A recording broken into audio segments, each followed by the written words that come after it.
আসসালামু আলাইকুম guys. Saudi আরব হাইল শহর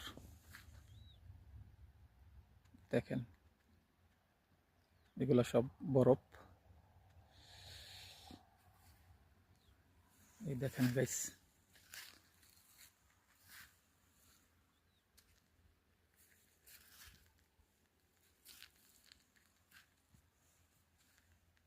এটা হলো বাহিরে রাক্ষস, পুরা সাদা হয়ে গেছে বরফ, পুরা সাদা, সব বরফ।